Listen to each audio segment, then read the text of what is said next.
मेरे प्यारे जंगलवासियों, मैंने आप सबको इसलिए बुलाया है कि हर साल की तरह इस साल भी जंगल में घोंसले बनाने की कंपटीशन होने जा रही है।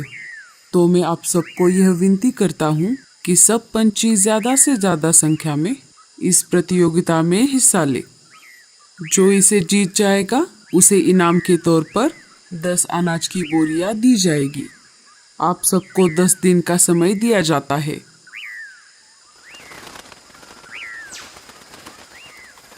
सारे वहां से निकलकर अपने अपने घर वापस आ रहे थे।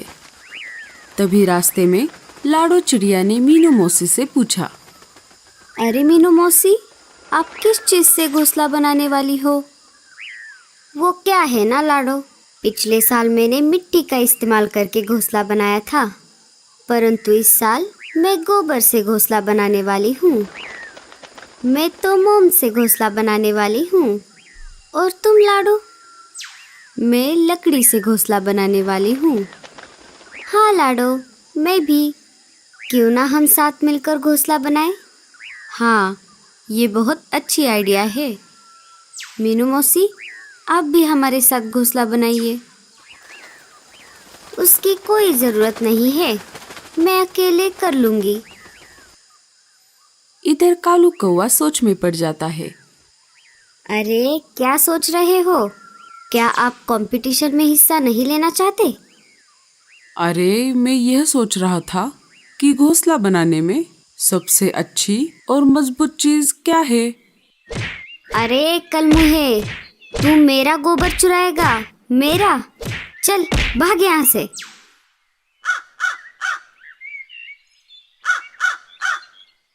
अरे मीनू मौसी, क्या हुआ?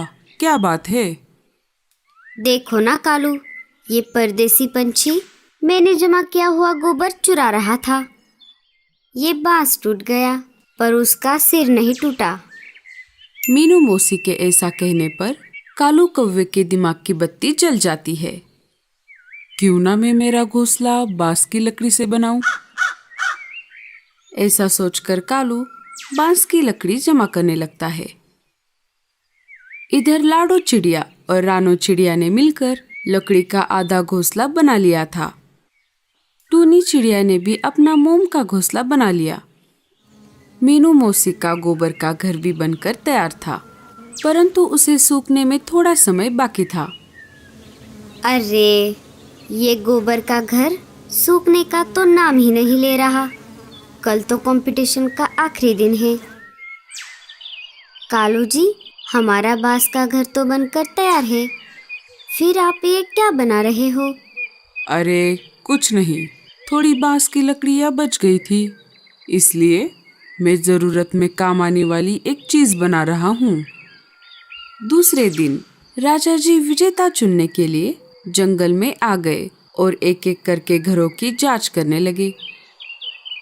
टूनी, तुमने तो बहुत अच्छा घर बनाया है, लेकिन जब गर्मी का मौसम आएगा तो ये पिघल जाएगा, इसीलिए मैं तुम्हें विजेता घोषित नहीं कर सकता। राजा जी वहां से निकलकर अब मीनू मौसी के घोंसले के पास आ जाते हैं। अरे वाह मीनू मौसी, आपका घर तो बहुत अच्छा दिख रहा है। आपने इसमें कलाकारी भी बहुत अच्छे से की है, लेकिन जब बारिश का मौसम आएगा तो ये बारिश के साथ साथ बह जाएगा, इसीलिए मैं आपको भी विजेता घोषित नहीं कर सकता।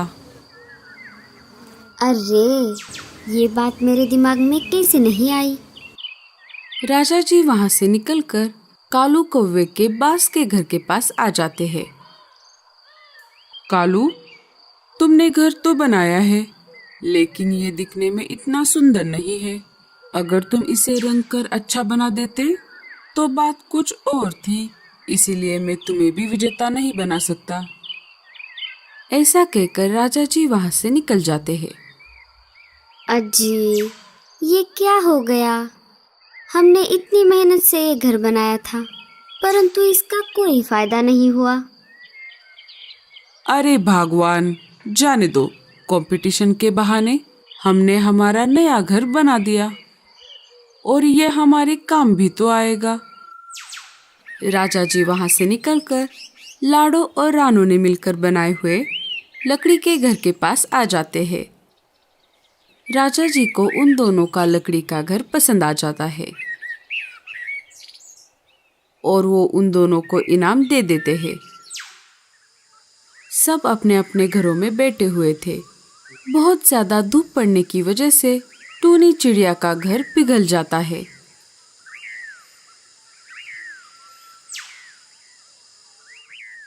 टूनी मीनू मौसी के घर आ जाती है। अरे टूनी, मैंने तुम्हें पहले ही कहा था कि मोम से घर मत बनाओ, पर तुमने मेरी बात नहीं मानी। दोनों बातें कर ही रही थी कि तभी रेडियो जंगल पर खबर चलने लगती है। नमस्कार, प्रस्तुत है समाचार संध्या। सुनो जंगलवासियों, अभी अभी आए हुए खबरों के अनुसार आज शाम को जंगल में तेज बारिश हो सकती है, तो सारे पंछी सतर्क हो जाए और अपने अपने घरों में ही रहना। अरे बाप रे, ये क्या नई मुसीबत है। मुझे तो लगता है हमें ये जंगल छोड़ देना चाहिए और किसी दूसरे जंगल में जाना चाहिए जहाँ पर कम बारिश होती हो। इस वर्षावन में रहना ही बहुत बड़ी सजा है। जब भी बारिश यहाँ पर आती है, बारिश के साथ साथ कोई ना कोई मुसीबत आन पड़ती है। मीनू मौसी, वो सब छोड़िए, अब इस समय हमें आने वाले संकट के बारे में सोचना चाहिए। बारिश में ये घोंसला भी गिर जाएगा। अब हम क्या करें? अब जो कुछ करना है बारिश ही करेगी, और बचा कुचा वो तूफान भी है साथ में। थोड़ी ही देर में आसमान में घने काले बादल छा गए। पूरे जंगल में हड़बड़ी मच जाती है। सारे पंछी बारिश से बचने का इंतजाम करने लगे। थोड़ी ही देर में तूफान के साथ साथ बारिश भी शुरू हो गई। कालू जी, बाहर तो बहुत तेज बारिश हो रही है। क्या हमारा बांस का घर इसे सह लेगा? हाँ गोरी, तुम देखना, हमारे घर को कुछ नहीं होगा। पूरे जंगल में तेजी से पानी बढ़ने लगा। सारे पंछी डरे हुए अपने अपने घोंसले में बैठे हुए थे। अरे मीनू मौसी, जल्दी चलिए, वरना हम बाढ़ के पानी में बह जाएंगे। अरे कुछ नहीं होगा, बस तुम चुप रहो। बारिश का पानी बाढ़ में बदल गया। एक एक करके पंछियों के घोंसले पानी में डूबने लगे। सारे मिलकर एक बड़े पेड़ के डाली पर जमा हो गए। इधर कालू कौवे का बांस का घर बाढ़ के पानी के ऊपर तैरने लगा। सब पंछी ये देखकर चौंक गए। आखिर में मीनू मौसी का घोंसला भी तेज बारिश के कारण पानी में बह गया। दोनों बाढ़ की पानी में बहने लगी। बचाओ! अरे हमें कोई बचाओ! बचाओ! अरे हमें कोई बचाओ! अरे ये क्या? मीनू मौसी और टूनी चिड़िया खतरे में है। गोरी, तुम यहीं रुको, मैं उन दोनों को बचाता हूँ। अजी, हम यहाँ पर सुरक्षित हैं। अगर आप बाहर जाओगे तो पानी में डूब जाओगे। गोरी, हमारे साथी पंछियों को बचाना हमारा फर्ज है। ऐसा कहकर कालू बांस की बनी हुई नाव लेकर उन दोनों की तरफ जाने लगता है।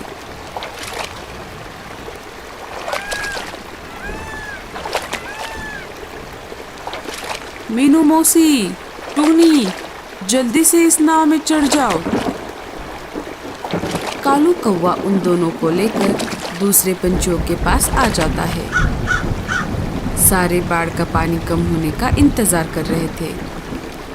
कुछ समय बाद बारिश कम हो गई और बाढ़ का पानी भी धीरे धीरे कम होने लगा। राजा जी पंछियों का हालचाल देखने के लिए वहां पर आ जाते हैं।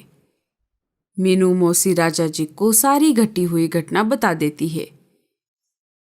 मुझे माफ कर दो कालू, मैंने तुम्हारा घोंसला मजबूत होते हुए भी तुम्हें विजेता घोषित नहीं किया। आज हम सबको पता चल गया कि घोंसला दिखने में नहीं बल्कि मजबूत होना चाहिए। कालू, क्या तुम हम सबको अपनी बांस की नाव में बिठाकर जंगल की सैर कराओगे? हाँ हाँ राजा जी, क्यों नहीं। सारे कालू की नाव में बैठ जाते हैं और कालू सबको अपनी नाव में जंगल की सैर करवाता है।